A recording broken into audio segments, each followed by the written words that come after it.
kata bahwasanya Allah ada firman-Nya. Kemudian firman-Nya menjelma menjadi Isa. Bingung saya, Allah yang mana, firman-Nya mana? Kok firman-Nya? Kan firman kan perkataan. Gimana perkataan Tuhan berubah menjadi apa? Manusia. Terus kalau jadi manusia firman-Nya hilang, bingung coba. Terus firman ini kok hanya satu menjelma, kan bisa jadi menjelma 10. Kenapa jadi satu saja? Ya, Nabi Isa doang, kan ada yang lain.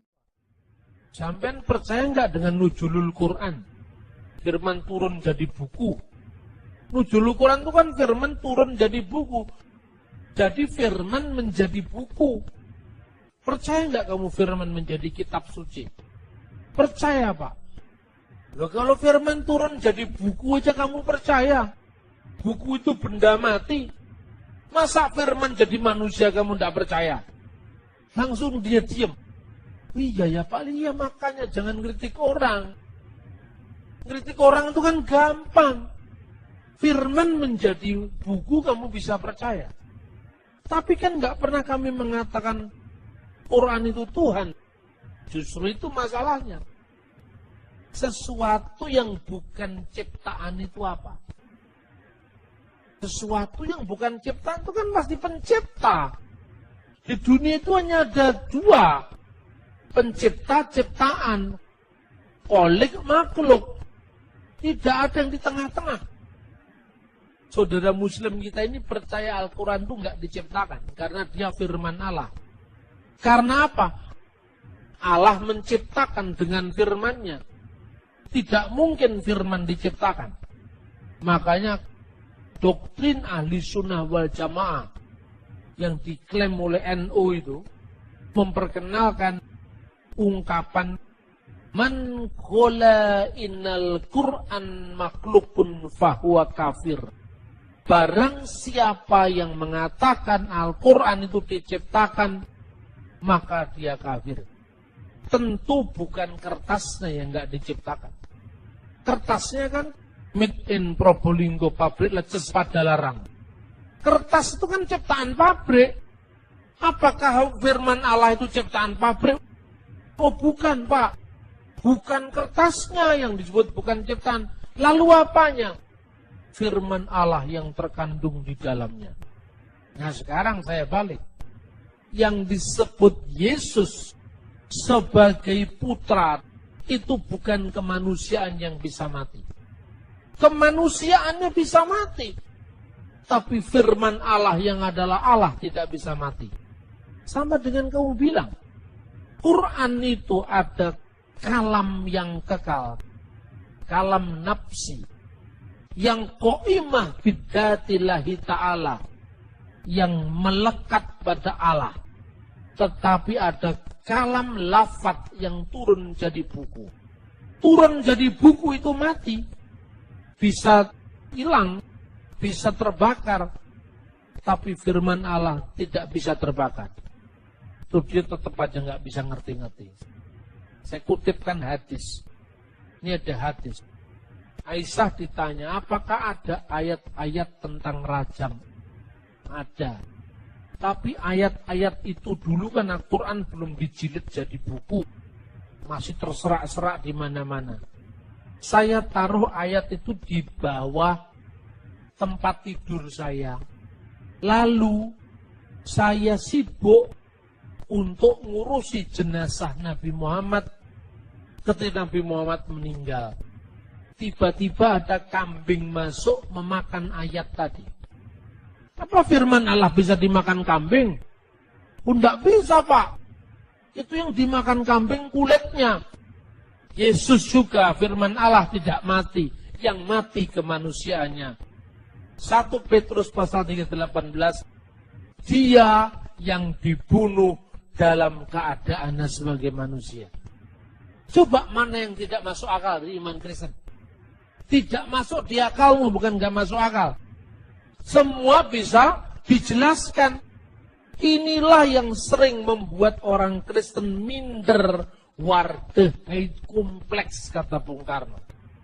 Bahasa Belandanya itu. Orang itu minder begitu ditanya tentang Tritunggal. Dia menghindar. Jangan dipikir dengan akal. Padahal akalnya yang belum memikir. Ketika ditanya tentang ketuhanan Yesus, dia menghindar. Ini waktunya kita menjelaskan karena iman timbul dari berita. Dan berita atas sabda Tuhan. Maka beritanya diperjelas. Kenapa selama ini tidak jelas? Karena gereja membangun mental sektarian. Katolik lawan Protestan. Pentakosta lawan Protestan. Karismatik lawan Pentakosta. Ini yang membuat kita tidak pernah berpikir bagaimana menciptakan teologi yang kontekstual. Bagi saya, soal Protestan, Katolik, Pentakosta itu sudah masa lalu. Sekarang kita harus menatap masa depan bersama. Memaafkan sejarah. Menatap masa depan bersama. Justru ketika saya dialog dengan Islam, enak. Kami kan tidak pernah mengatakan lakukan untuk Tuhan, Pak. Betul. Karena Tuhan itu kan jabatan. Pilar. Buku nggak mungkin disebut Tuan. Yang disebut Tuan itu adalah Tuan Takur, Tuan Sulaiman, kan itu kan?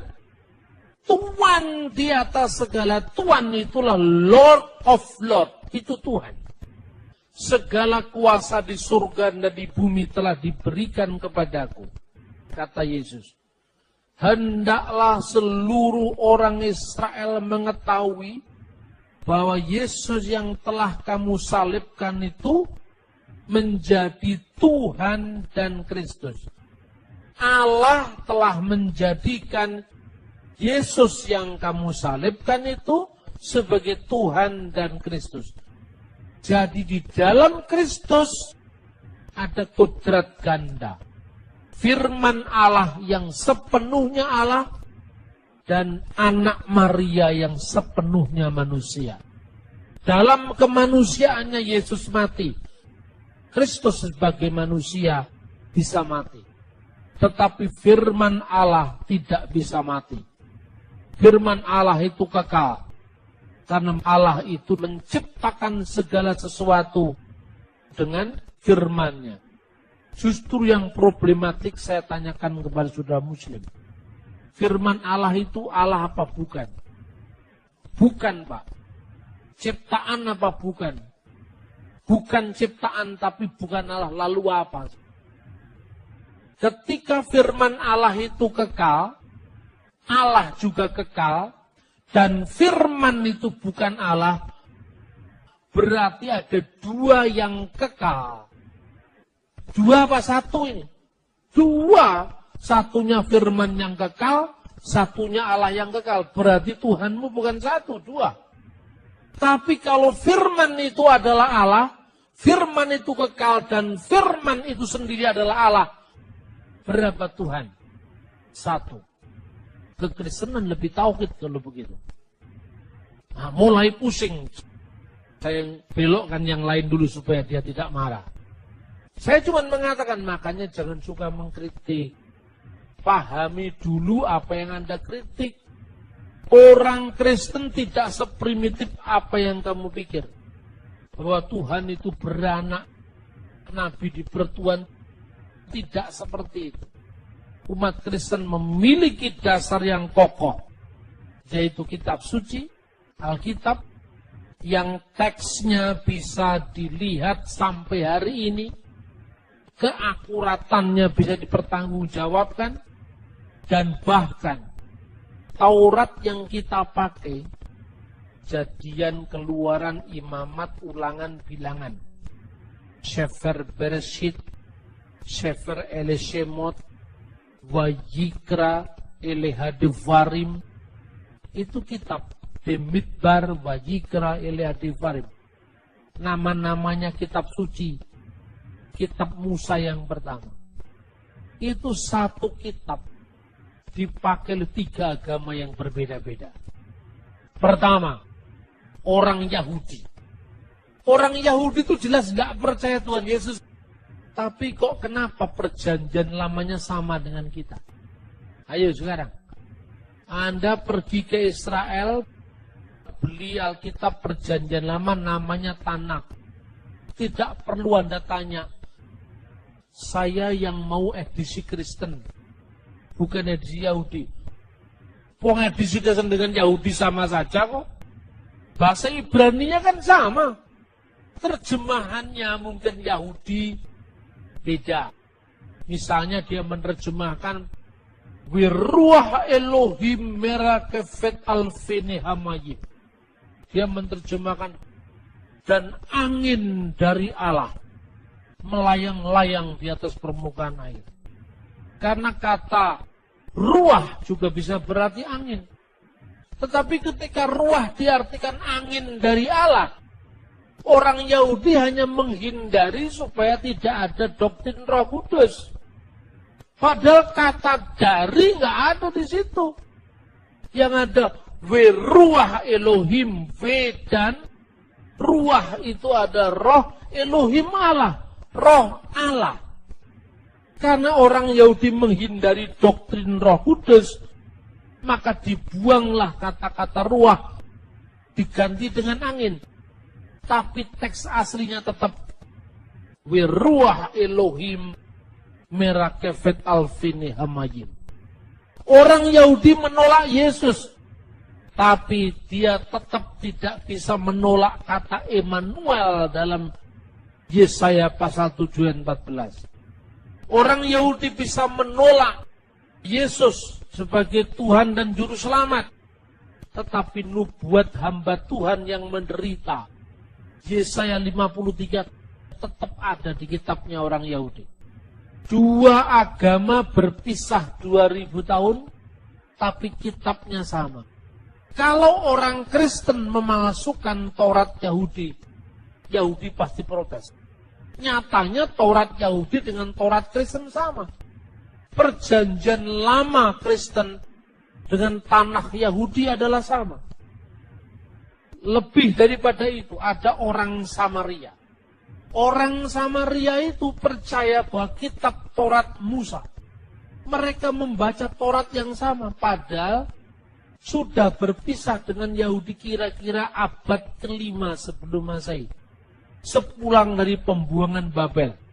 Karena orang-orang Samaria ini orang Yahudi yang menikah dengan 5 suku di Asur, mereka ditolak dalam pembangunan Bait Allah yang kedua. Tetapi Tauratnya masih Taurat Samaria. Taurat yang sama dengan Taurat Yahudi, sama dengan perjanjian lama Kristen. Khususnya kelima kitab Taurat yang pertama. Kejadian 1 ayat 1. Yahudi, Kristen, Samaria membacanya sama. Bereshit bara Elohim et hasamayim ve'esa'aret. Pada mulanya Allah menciptakan langit dan bumi. Sekarang saya bertanya, Islam percaya Taurat? Percaya, tapi Taurat mana? Taurat yang ada di angan-angan. Karena dia percaya adanya kitab Taurat. Tapi begitu ada kitab Taurat, mereka menolak kitab itu. Katanya palsu. Kalau ini palsu, mana yang asli tunjukkan? Semua kitab Taurat di tangan Yahudi, di tangan Kristen, di tangan Samaria adalah Taurat yang sama. Inilah pentingnya kita memahami akar iman kita, agar iman kita tidak dilecehkan. Bahkan orang berbalik untuk mendukung karena melihat kebenaran ada di dalam Alkitab, firman Allah yang mencatat tentang peristiwa-peristiwa tentang firman yang menjadi manusia. Kiranya Tuhan semakin menambah pengetahuan kita, mencerahkan kita, agar firman Allah semakin menguatkan hidup iman percaya kita di dalam Yesus Kristus.